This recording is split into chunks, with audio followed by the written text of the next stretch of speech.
Hey everyone, Silver Contrail here, and I'm back after a long time.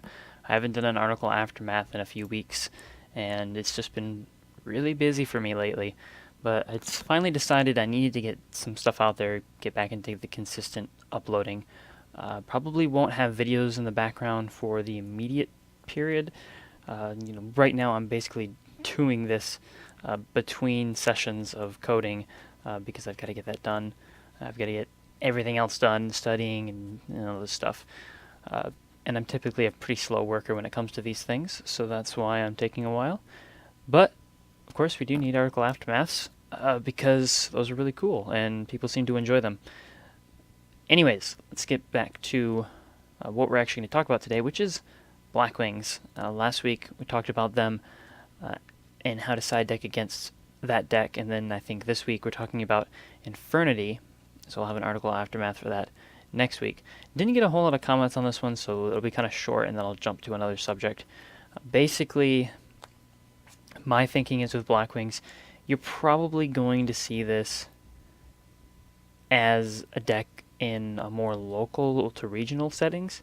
You're going to see people pick it up if they're unsure of what they want to run, or if they don't want to run dragons, they don't want to run prophecy, they don't want to run mermail. They're going to go, okay, I've got like Evil Swarm, Constellar, Madolche, Blackwing, Fire Fist, and a couple of other things. But Blackwings are definitely up there, and they're cheap to make, so it's like, hey, I want to make Blackwings. Okay, I'll put it together in about 5 minutes. Spend less than $10 on a deck. It doesn't take a whole lot to build this deck. Basically, everything's in common. And so it's really easy to put together, and it's really easy to have a whole bunch of people playing it. And so, it's definitely something a lot of lower level players I think should try picking up because it's a deck that has a lot going for it. It's fairly straightforward in terms of how you can play it, but it does teach you a lot about making good decisions during an actual duel, which is nice to see. But as for side decking, here's a matchup where in again, I'll talk about this card in my current article on Infernity. Consecrated Light is just amazing, and if you can protect it, which there are a lot of ways to do so, it's going to sit there and basically just troll your opponent because they can't really do a whole lot to it. Consecrated stomps a lot of things, and it's going to force them into a position where they've got to burn some sort of piece of removal to try to get rid of your card.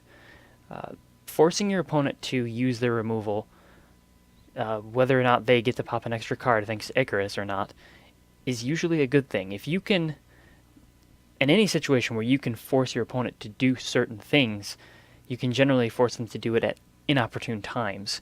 If you go like Consecrated and then set like a Silver Sentinel, a card that I really like this format, and they go to Icarus, and then you get your Silver Sentinel next turn, you pop whatever they summon off of their Whirlwind play, so they lose their monster next turn. You've got a monster to go into a Synchro Summon or Xyz Summon with.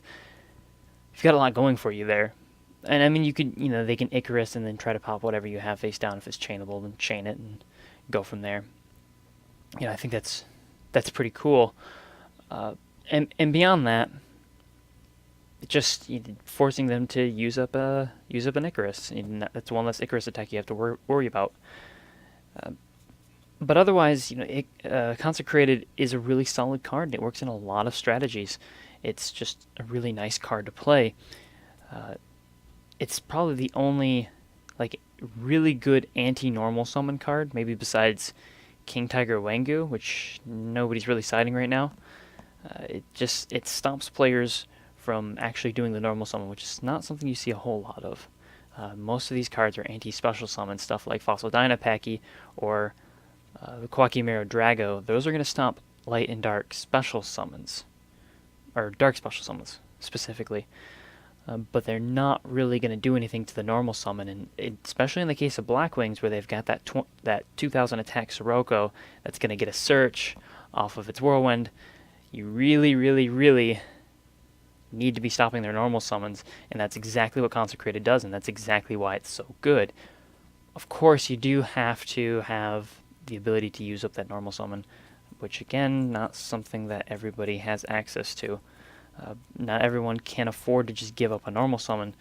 I think certain decks can do so more than others, dragons being one of them. Beyond that, for this matchup, anything, again, that's anti-normal summons, anything that's going to destroy cards, like even Trap Hole, is really good in this matchup. I remember siding Trap Hole way back in 2009 against this deck because it worked. It just supplement Bottomless Trap Hole, and it did a good job. And then, of course, we have some other options, anti-dark options, stuff like Shadow Imprisoning Mirror is interesting. I don't know if I would run it. It's kind of iffy. I'd probably prefer Debunk in this matchup. And like I said, if you think that they're going to side DD Crows against you, or Veilers against you, or Maxis against you, Debunk isn't that bad. You could run Mind Drain. You could run Mind Drain. I'm iffy about that card in particular. But otherwise, like Fairy Wind's good here too. And I mentioned that being good against sided stuff like Skill Drain, Phoenix Chain, Goes a Match, Rivalry. Oh wait, no, here's a Rivalry. And then the Whirlwind itself as well. Royal Decree kind of stops a lot of those cards, but doesn't take out the Black Whirlwind. I don't know how I can forget that card. Whirlwind being able to stop that plus any other continuous cards they have is really good, and Fairy Wind does a good job at that. The burn damage is negligible. And then, again, just being able to stop Skill Drain and Rivalry, if you get 2 cards off it, then hey, that's awesome. And then, Mind Crush is definitely a viable option. If you can take out their... It's usually better to take out their Whirlwind than try to crush cards out of their hands. So I would probably aim for definitely siding like extra Typhoons to stop the Whirlwind. It's like Tenki again. Pretty much how you would side against Tenki, you want to side against Whirlwind, except you want more to side against Whirlwind, because it's a more dangerous card the longer it stays out in the field. But again, anytime you're destroying or stopping their special summons, with Torrential, with Trap Holes, whatever, you're going to in turn stop them from getting those searches and slow their strategy down quite a bit. In fact, Blackwings have a really bad Trap Tricks matchup, because Trap Tricks will just not let them get Whirlwind searches. It won't let them put cards on the board. And this is a deck that doesn't really have a lot of... if they can't do their normal summon, they're done for the turn. They're not like dragons. They really need that normal summon to go through. So yeah, I don't think this is a deck that you're going to lose to a whole lot this format, but you might see it a bit, and if you do, hopefully I've given you some thoughts on how to stop that. Going forward, Blackwings, I think, are a fair pick. I don't think they get any support with a dark set coming up. Judgment of the Light didn't really assist light types that much, so it'll be interesting. They're really going to get a lot better with Vulcan.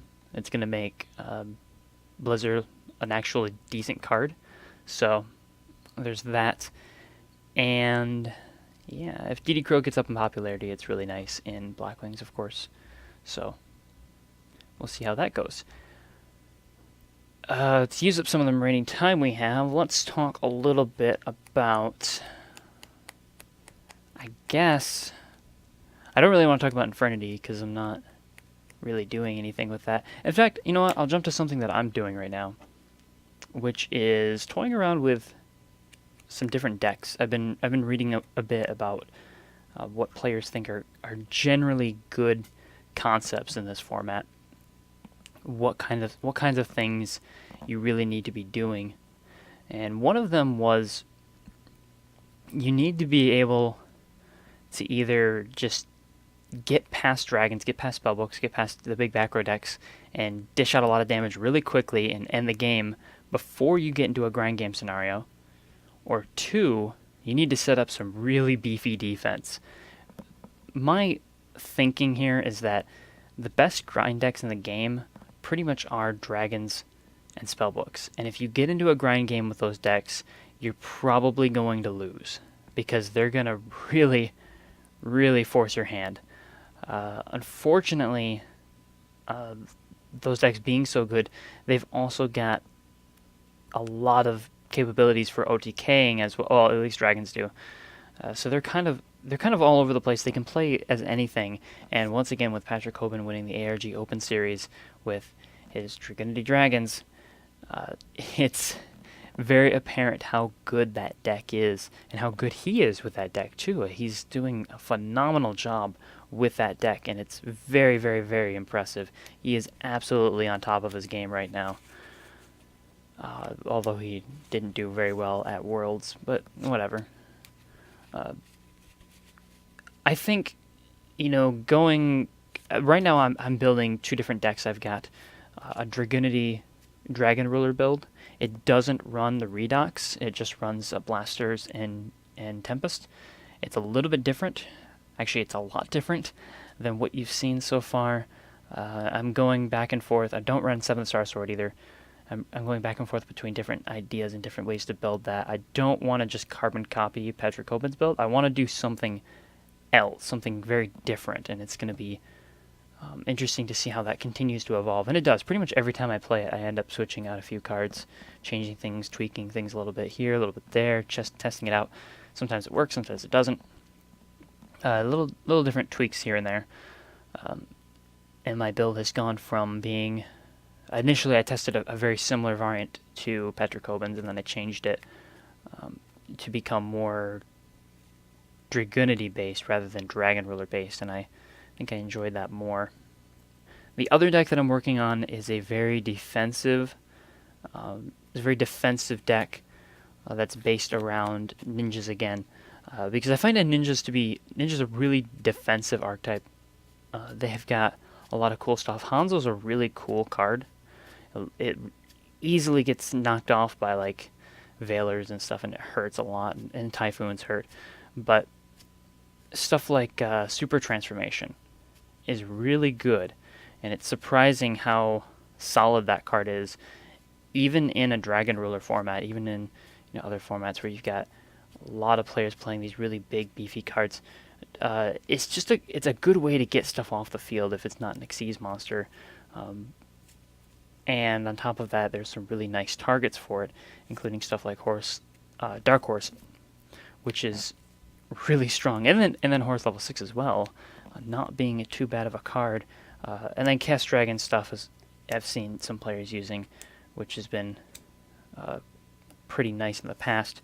But I'm also testing with the Apex Avian builds and Inzektor builds as well. I'm trying to see where Hanzo's best at, and experimenting with that, and also trying to see how good Avian is, the Mist Valley Avian. I really like that deck, but it's not quite up to where it should be, so I've been experimenting with that and seeing how far I can push it. But that's basically it. So that's kind of what I've been doing in the background. I'll try to be more consistent. I'll definitely have a video next week.